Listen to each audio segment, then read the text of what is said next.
Welcome to another episode of You Good Bro, and this week we've got a returning guest. The people have been calling out for the return, and they finally got it. I thought I couldn't get you back on too soon. We had to leave some time and then get you back on. But I'm here with my dad Tony, who was on a bit ago talking about Moss Side, one of the most popular episodes to date. So I think we're going to go with that again. However, this time we're talking about New York, because obviously you lived there in the more or less the 80s and 90s, very late 70s. That's right. First of all, obviously you know what we like to do at the start of an episode, so I'm going to ask you, you good, Dad? Yeah, I'm good. I'm good, Jam. I'm good. I mean, good health and in good spirits. You've been training, haven't you, recently? Yeah, I've been doing a bit of training with a friend of mine. Tell us about Paul.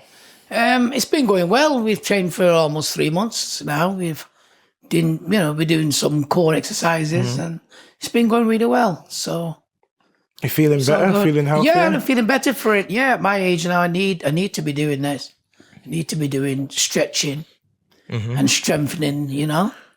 Okay, well, we won't tell the people how old you are, okay. but you wouldn't believe it if we told you. But yeah, so New York. Let's talk a bit about that. So we'll get straight into it, because I know it's going to be a long one. So New York. Tell us a bit about, because you moved there late 70s, 79, you said. Yeah. So from then, why so- did you decide to move over to that part of the world? Okay, well, I moved to New York in 1977. Well, the first time I went to New York was 1979, October, and that was on a visit. That was on a visit, and things in England wasn't so good. We had my prime minister, and a lot of people weren't happy with her. That was Margaret Thatcher. So I was young. I was 20, going on 21. So I decided to go to New York, because I've got family in New York. I've got aunties and uncles and lots of cousins that moved from Jamaica to live in New York. And some of them they migrated over some in the late 60s, but I would say mostly in the 1970s, they migrated over to New York. So my father, he suggested that I should actually go over, because there would be a future for me going to New York. And being that I've got family there, I could stay with them, which I decided to do. That's what I did. So the first time I went was, it was a visit. I went 1979 and ended up spending 2 months. I went in October 79 and I came back just before Christmas, 1979. Okay. That's when I came back. And, I stayed, initially when I first arrived at LaGuardia Airport, and I had to find my way to where my auntie lives. She was living in Queens, Broad Channel. So I ended up staying with her for a while. And Broad Channel, that's an Italian neighborhood. So after spending a few weeks there, I didn't really feel that comfortable in an Italian neighborhood. So I decided I wanted to go and stay in Brooklyn, because I had a cousin, and he was living in Brooklyn. So I decided to go to Brooklyn and stay there for a while with him. Okay. And that was in a rough part of Brooklyn. I don't know. It was called Brownsville, New York. Well, you said it was because Mike Tyson's from there. Yeah, Mike Tyson's actually, he was born and raised, and he actually lived in Brownsville. So it's known as a ghetto part of Brooklyn. Pretty rough place, Jam, and you often used to take the train coming home at night, and that was a number 2 train. Number 2 train goes to New Lots Avenue. So it was a very dodgy place, when you come off the train. Sometimes there'd be muggers, hanging around in the train station. And that train station I used to come off was called Saratoga Avenue, So I guess the reason why I'm mentioning this is because that was a bit, for some people it could be a bit scary, but for me, I was never scared, Well, spending to be time. fair, I mean, was it? Do you I think was try never to scared. ignore that? Yeah. Don't Yeah, don't okay, yeah. Coming from obviously from Moss Side, did you kind of feel like you felt at home in somewhere like Brownsville anyway, because it's similar, Yes, absolutely, because Brownsville it's a mixed neighborhood. Mostly it would be what they consider Afro Americans and people from the Caribbean, Trinidad, Jamaica, and they actually live in Brownsville, New York. So, I felt comfortable because you had, Jamaican restaurants that was there. And So now, what would you say the similarities were then with like Moss Side and Brownsville? Because I always joke with people and say sometimes I feel like whenever you go abroad, like you're kind of drawn to places like that. I think sometimes. Yeah. I guess I don't know. I would say it's similar, but then again, it's a lot different as well. Because Moss Side is. Wouldn't say it's really. Brownsville was a kind of what was known as a rundown area, because they had some problems. I think in the was it late '60s, and a lot of the houses was like abandoned, so they were derelict houses. So when I used to come off the train, I was walking down the street. I would say it's looks a much rougher place than Moss Side. So I don't know. I wouldn't really compare Moss Side to Brownsville. Brownsville's on a different level. You're talking about like they had winos in the street. And a lot of gun crime. At that time. Lots of gun crime was going on. I even came home, one night from work, and I was actually walking through Brownsville on my way home because I was staying with my cousin in a place called Rockaway Parkway. Yeah. So Rockaway Parkway, that runs to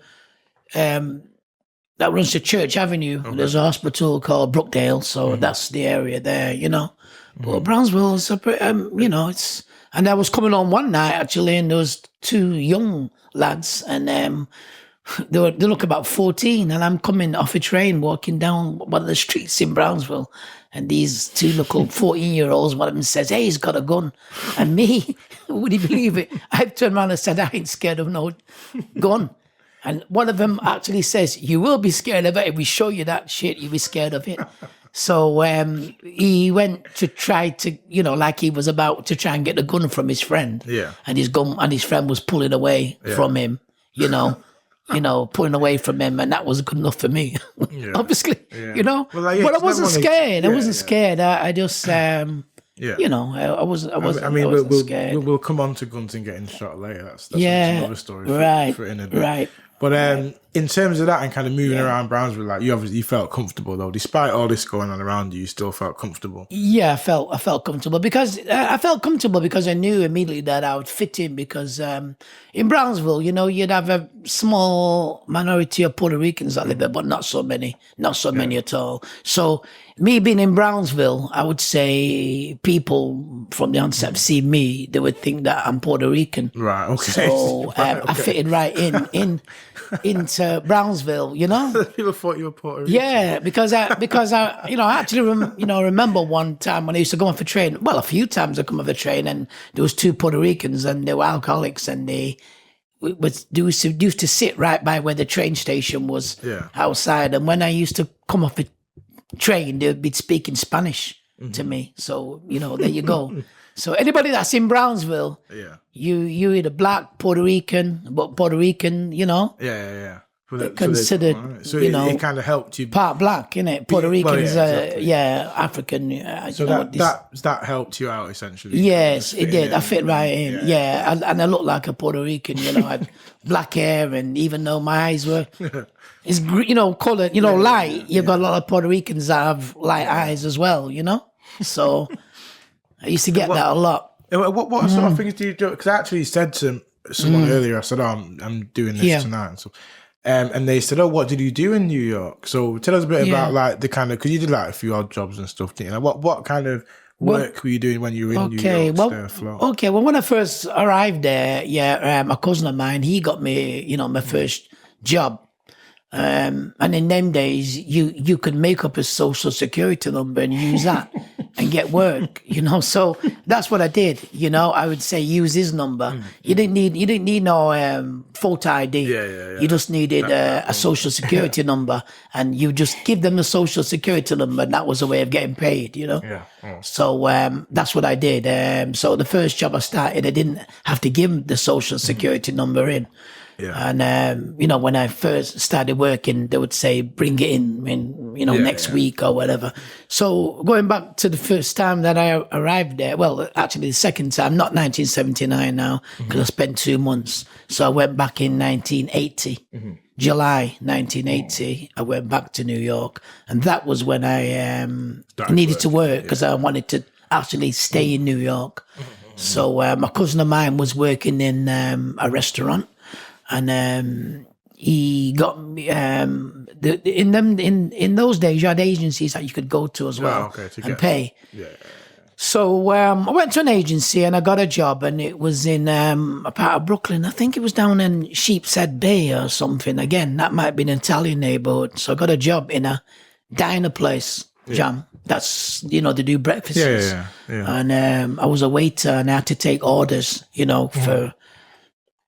The customers, and I immediately didn't like the job because I remember I started working, and when you're taking the orders from customers, they would say like, they were describing how they wanted their eggs.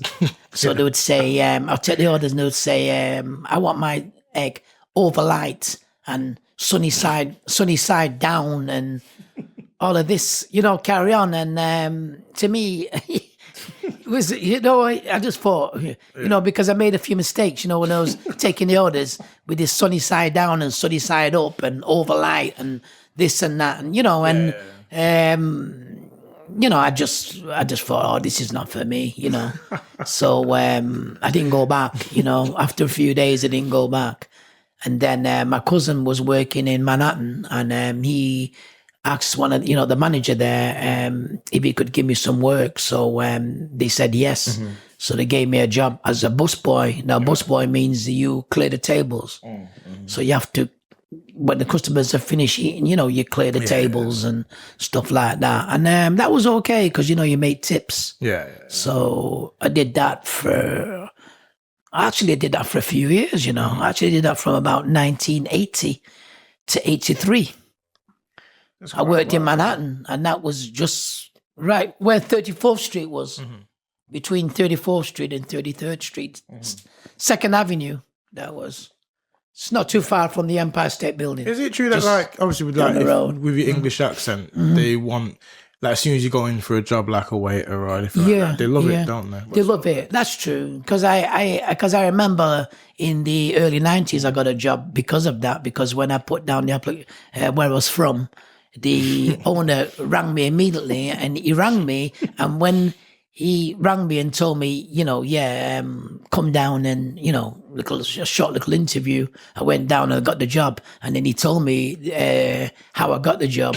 There was a woman from England as well. And she had overlooked the application that I had. And she's from England, and she mentioned to me, I was from Manchester. And she was I think she was from the outskirts of Manchester or somewhere. Oh, okay. So immediately he rang me. So I went down, and, that's how I got the job. So what else? Because you did other stuff as well, isn't it? You weren't just waiter and busboy, and you did other stuff as well, didn't you? Well, you was at a grocery store.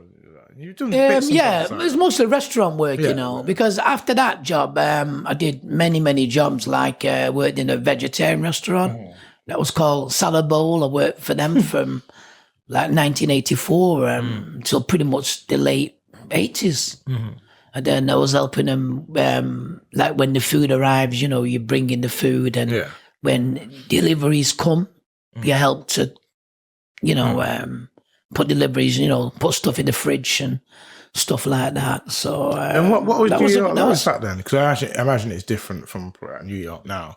But what was New York like then? So when you kind of got off the plane, first or second time, you're going around New York, like what was it like? Because when I went, I was a child, so I don't remember anything. But what was it like? Well, it was like exciting because it's a very busy city, New York. Manhattan is extremely busy, and they got all, entertainment and places to go. So, and the roads seemed a lot bigger, Well, not seem, they are bigger. The roads are a lot bigger, and it was. There was a lot of entertainment. It's going on down in Manhattan, like the Village, place called the Village. And what You about know, that? there was a What about the people there and stuff? Like, what were the people like in New York? Like, generally? well, okay, the people now, you know, I mean, in Midtown Manhattan, you've got people working up in the offices and stuff like that, and then you know, it's the people. I mean, it depends on where you're going, but like, I mean, if you're taking a train, sometimes you know, at night it can be a bit obviously dangerous. You know, people taking the trains at night, so there's a lot of crime going on. You know, you see a lot of homelessness and crime and you know stuff like that that goes on. And in the 80s it was pretty rough in the 80s because then you had the crack, what's it called? Epidemic. Yeah, exactly. Yeah, the crack was started in I would say about 84, but 85 and 86. So you were right. So you saw all that happening. Yeah. Oh, yes, definitely. Yeah, all of that was going on. You know, I mean, you had some real, you know, rough areas and where people live. Like you had south side of Jamaica. That's Queens. You know, So yeah, the people. Yeah, you know, I mean, there's people from all over the world. I mean, that you meet that live there. Yeah. You know, a lot of Puerto Ricans. And a lot of Puerto Ricans lived in the Bronx. You know. Right, okay. Areas in the Bronx, like the South Bronx. But I used to take the train. I used to go everywhere. You know, I wasn't afraid. I went everywhere. I mean, I used to walk in Harlem.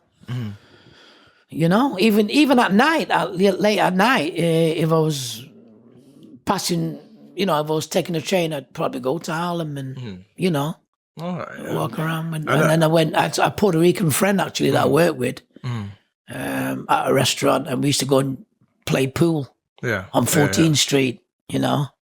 Yeah, that was you know, until all hours, because the pool room, it was open till like in the morning, all through the night. So you know, we'd go and play pool. And what else would you get up to, like away from work? Like what other stuff did you I used to go. Well, there was a reggae club in the early. Well, when I got there in 1980, there was a reggae club that I used to go to in Manhattan as well. It was called Reggae Lounge. Okay. We used to go to it, and there was. I don't know if you've ever seen a movie called Rockers. I don't think I have. No. Okay, well, it's a Jamaican movie called Rockers. I've heard of it. Okay, well, it was the guy that was in Rockers. He was called Dirty Harry. Okay. So he used to be in Washington Square Park, actually. Okay. You know, and they would play football in there, and he used to go to the Reggae Lounge Club. So I used to go there, you know, like maybe a couple times a week to the reggae club called Reggae Lounge, and you know those are good memories. But then Dirty Harry, he used to go in Washington Square Park and play football sometimes, you know. And then there was a lot of Jamaicans in Washington Square Park that would be selling like marijuana, you know, be selling weed, and they'd be there in the summer, you know, especially in the summer. They'd be there at night, and you know, the police would come in actually and look to see if they can, you know, find stuff, and people would be, you know, hiding it somewhere, and you'd see that going on, you know. And what? So I know over the years, like you've obviously told me stories from New York. There's a few that stick out in my head for obvious reasons. But I think number one story has to be, and I still can't believe this to this day, is when you got shot. Like, and when I tell people this, they don't believe me. They don't believe you. No, and I said no, like it happened. Like, you know, so like first of all, something that I've wanted to know for a while, because I'd forgotten what you said, but. Did you say the bullet's still in your knee now, or did you get it taken out? No, the bullet's still in there, you know. The bullet's still in my leg. It's my right leg, actually. My right leg. I couldn't remember if you said it was still in there. The person who shot me, I didn't know who it was, you know. So, but he was probably aiming for the knee, obviously, and I was lucky, really, because I could have lost my leg, you know. So what actually happened then? Because there's obviously a story behind this. So what actually happened? Because it's a crazy story. To be honest, to tell you the truth, how it really happened was at the time I was working, I had a job, but then I lost a job for whatever reason, I can't remember. But so I needed to make some money. So where I was living in a place called Rosedale, Queens. Okay. So there was a Jamaican guy, and he had a little grocery shop, and he would sell like marijuana. So I needed some work. So I said to him, I don't mind coming there and working, there. So that's what I did. So I was working there, and I was actually selling marijuana in the shop. Not just me. For him. Yeah, for him. And there was another friend, a guy from Haiti. He was also working there. So what happened is, got a long story, what happened now is, while I was working there, that was actually in, I'm going to tell you now, I started working there probably in 1992. Okay. Probably so November. Yeah. And by the time February came, so that's like 3 months, I was working there, and my plan was to save some money to come to England. Yeah. On a, on a holiday, to come to England. So I was working there for a while, and then one night before we closed the shop, because the owner used to come at the end of the night, and he would take the takings and stuff. And then one night I was working there, and the owner didn't come back at the usual time that he, usually comes at. So me and this guy was working in there, and I was behind the counter, and then this other guy, he used to stand by the door. So by standing by the door, he can see people coming and going, and people driving up and stuff. And so two guys walked in. I mean, they could have been Puerto Rican, they could have been even Italian, but I think I would say Puerto Rican or light skinned black. It's hard to say what they were, but they were light skinned anyway. So they came in, and one of them walked up to the counter, because when you come to buy, you put the money through the counter. So I was there. So he asked me if for a nickel bag. So I said, no, we don't do nickels. We do dimes and stuff. So he turned around to walk back outside, and then he came back in with another guy that he was with. And then they put bandanas on. Yeah. And the first one stayed at the door, because you remember there was a friend of mine who used to work there, so he's at the door, so he stayed with him. And then the other one came up to me, and he just pointed the gun, so I know that I didn't have no gun, there. So he pointed the gun, so I beckoned him to come through the little hatch. There was a little hatch where I had to open up. So he came inside, and the first thing he did, he wanted some, the weed. So I gave him whatever weed was there, but he wanted more. So I told him that's all there is. So then he took whatever money was in the register. He took that, and he didn't seem happy, the amount of money and the amount of weed. But I told him that's it. The owner, that's all he leave. He doesn't, leave.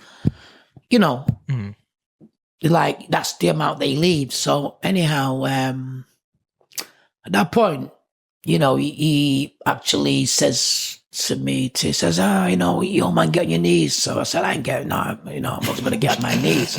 No way, I'm getting on my knees. He actually told me to go on my knees, which I wouldn't do. Yeah.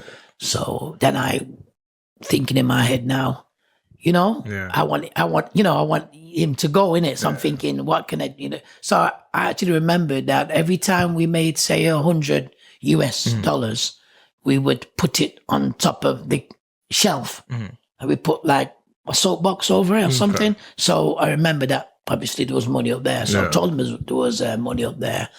so I got on the chair to go up to get the money.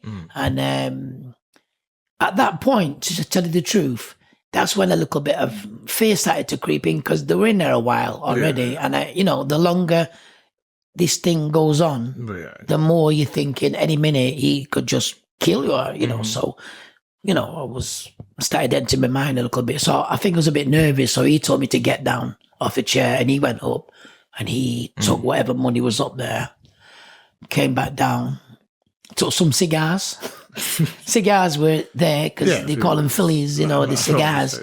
They took them, and then he decided, well, at that time, he started to, back away from me with the gun pointed at me. When he said he was on the ladder, didn't you say that there was a moment that you thought, shall I take this gun off him? Yes, yeah. Well, no, that was when I was at the back. Oh, okay. Yes, because he was close up. So I thought, it entered my mind maybe to try and, see if I could get the gun off him, wrestle him. But then I thought, maybe not. Maybe it's not a good idea. Well, so Yeah, because that's what it was. Because he had his friend that had the gun to the other guy that was in there. He was called James, actually. Yeah. So his partner, he had the gun to James. So I thought, what happens if this goes wrong? Messy, If this goes wrong, it might get messy, Yeah. But He started backing away then. He started backing out, to go through the door. And as he was backing out, he had the gun pointed directly at me. And then all of a sudden, he just fired, which I didn't expect that really. I just thought he was going to just put the gun to make sure that I don't come after him or whatever. But he actually fired, and the bullet went straight through this right leg. And immediately I was on the ground because the reason why is that when he shot me now, I've got, you have a femur bone here that goes from here to up here. Well, the bullet shattered the femur bone. So there was no support for the leg. So that's why I went down instantly and the leg flopped over. And I remember saying to myself, how comes my foot is gone completely over there? Let me see if I can get my foot. So I tried to, and then the pain, obviously, was tremendous. So I thought, no, I couldn't even touch, my foot. So I remember my mouth started to go dry, and then the other guy now, the guy that shot me, and they went now, and then my friend James, they didn't even, they didn't touch him and shoot him, You know what I mean? He stayed in the corner, and the other gunman left him because the other gunman, I think, went out before the one that had the gun pointed at me.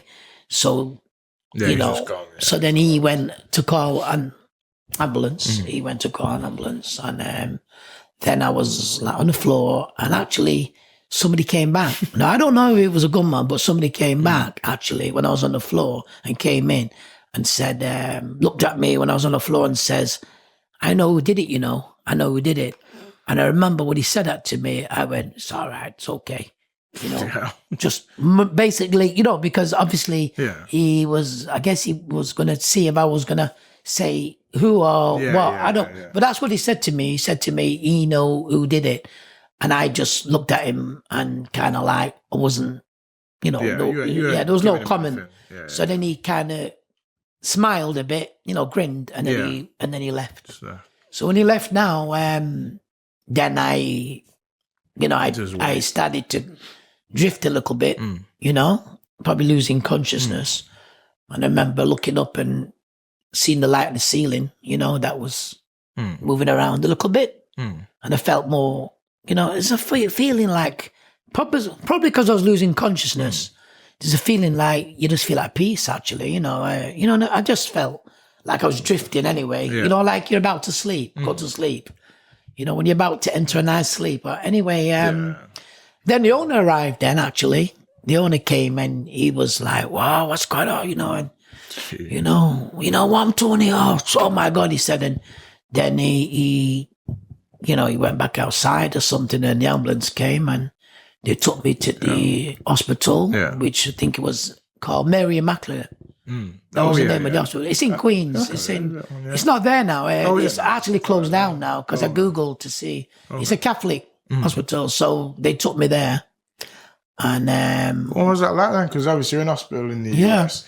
Obviously we all know US healthcare ain't free. No. What was all the experience like in the US The experiences was that when I got in the ambulance, I remember the medic said to me, one of them said, I was a bit worried then. He says, because, you lost colour in your face, you lost colour, but obviously they gave me something, what do you call it, some injection, something.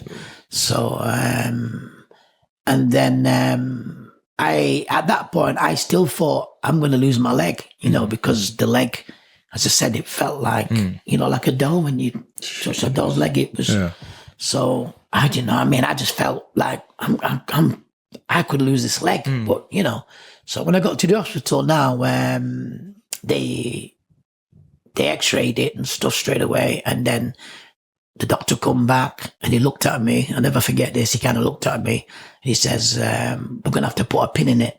Right. And even that, kind of thought, because I'm thinking, a pin, what's that? A pin in my leg. He's not said they're going to have to take the leg or amputate it. He just said they're going to have to put a pin in it. So then they gave me the injection, and they decided, because they wasn't going to do any surgery on the leg, they had to put a pin. It's called, I think, traction. Put it in. I think it's called traction, to put your leg in traction. I think it's called, and that is to support the leg. Yeah. So, wow, you won't believe it. I mean, when he gave me the injection, and then two of the doctors, they came. One came on each side of me, and they actually held me down, and they actually put a metal rod through my leg. Through here. Yeah. A metal rod. They drilled it through. Jeez. So. And at this point, did they mention anything about the bullet still being in there? No. Later on, they told me that the bullet was in there and stuff. But when they put the metal rod through, I mean, you can imagine the pain now. You have to just kind of like scream. Yeah.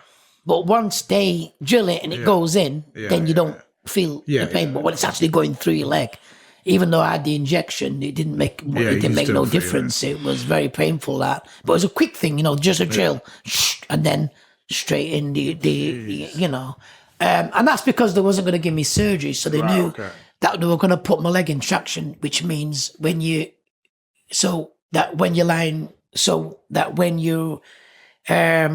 going to lie down now in your bed, your leg is going to be up like I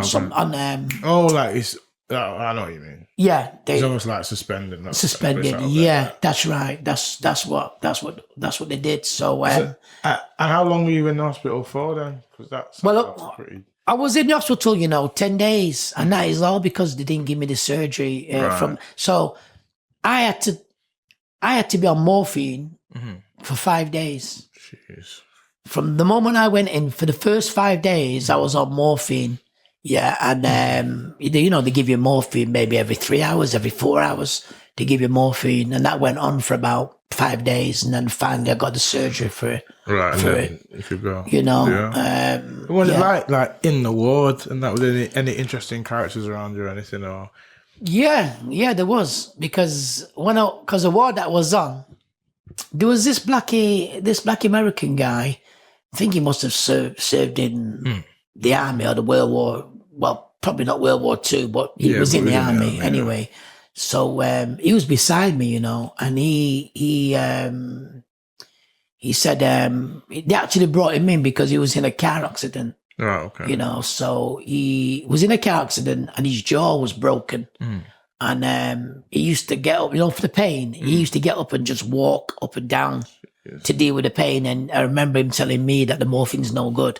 He was trying to tell me to see if I can not take the morphine and just deal with the pain, because the morphine is not a good thing to take, because he knows. We went to some war and fought. He knows about the morphine, so he was telling me, and he used to get up and just, he used to just grind his teeth and he just used to walk up and down. And I remember seeing him and thinking, wow, he's a soldier. This guy's a soldier, man, because he... and he was in there for that long. That's what I remember. Then later on, I wanted to get out of there, this, hospital that was it. I wanted to get out of there. But one of the times now, I just thought that, they were keeping me in there longer than I just wanted to go home, But after I got the surgery, I just wanted to go home. But then they said I needed some rehab. Okay. So they decided to give us some rehab. Did you have to stay in for that, or do you? Well, that was a small amount of rehab, because what they do then is that when they release you, they give you an address of a place where you can go and get more rehab, Okay. So the rehab that they're going to give me really is just to get the leg. It's basic. It's just to get the leg moving, so that you don't end up, just to. Yeah, so that's what they did. And I remember being upset wanting to leave the hospital. And what happened was, one day in particular, they came around and they had the nurse came with, say, 5 tablets or 6, 7 tablets. She says to me, you want, take these? So I started asking her, what are they all for? So I remember she was saying one for this, I said, okay, just give me 2 or 3. Yeah. So I took them. And, I just got upset. So I don't know if it was a medication that they gave me, but I just got upset. I just wanted to get out of the hospital. Yeah. So one Sunday, I remember getting up and I had a crutch, so I used the crutch and I went to the reception area and I started shouting, saying, I want to leave this place. I want out of this place, Yeah. So, okay. So I said, ring my, ring my home. So they rang it and then they gave me the phone and says, look, nobody's answering. The phone was just ringing. So I thought, okay, so I'll give them back the phone. So I was shouting, maybe cursing, whatever. and then not long after that, I looked and I saw about 5, 6 doctors came over to the area where the reception was, and they stood there and they were looking at me. So instantly I thought, oh, this is not good. This is not good, because I knew something was going to happen to me. So when the 5 doctors, whatever, so a nurse, they come with a wheelchair and told me to get in the wheelchair. So I said, okay, because I kind of calmed down, So I got in the wheelchair. They went to take me back to my room. I said, okay, fine. So they took me back to the room. And I remember telling them that I don't want no injection. Imagine that. I knew they were going to probably give me an injection. And just says, I won't get no injection. So trying to sedate you or something? Yeah. They told me that, well, I said that to them before even seeing the injection, but I just felt like they were going to give me an injection. So I said, I don't want no injection. So they told me to get into the bed, but I struggled to get into the bed. So they helped me to get in the bed. And as soon as I got into the bed, they came round each side of me and held me down and inject me. And that was a horrible experience because when they gave me this injection, I was out for hours. I mean, they gave me an injection, say, in the afternoon, say 2, 3 o'clock. And from then on, I was just waking up, going back asleep. And I was tied to the bed. So tied to it? Yeah, they tied me on, to the bed and that. And I remember waking up various times from the afternoon till the evening, till night. And I remember waking up and wanting to escape, feelings, thoughts of me wanting to escape there. Like, if I could just get to the window, I could escape. But then eventually I came round and, woke up. But before that, it was horrible because my body just felt paralyzed, paralyzed, every time I tried to move side to side, it was a horrible feeling in the body, like that the injection had just paralyzed my whole body. Scary, And then eventually, it must have been about 10 o'clock at night. You remember this happened in the early afternoon, so up until, say, 10 o'clock at night, I remember this woman that was in there. She was passing the ward that I was in, and she shouted, in American accent, she says, they did the same thing to me, honey. So they said, the same thing to me, she said. Yeah, that's what she said. And that's how they dealt with you then? It was just trying to sedate you? And yeah. So then after that, the next morning, there was nice as pie. They gave me a breakfast. I got my breakfast before everybody else. I know I was wondering what's going on here. Anyway, then it was time for them to, say that I could actually leave, discharge. That time came for them to discharge me. So I remember even that, I was paranoid. So I'm thinking, why am I paranoid? Is it this medication that they give me? I felt paranoid. And when I was about to leave the hospital, there was a taxi driver that they called, to pick me up. And I remember getting in the taxi with him. And then he was driving me to, where I live. And he seemed to have took a different route that I thought he was going to take. He took a different route. So I remember the route that he took actually was in a part of Queens. It was called Liberty Avenue. Liberty Avenue is off Merrick Boulevard, but when you go down Liberty Avenue, there's a lot of scrap yards, and I knew that area quite well. So when the taxi was on, supposed to be taking me home, it went down where all the scrapyards are. Okay. So imagine how what I was starting thinking, you know what I mean? This taxi driver's gone down a route where I'm seeing all these scrapyards that I recognize. I thought, why is he in on the main road?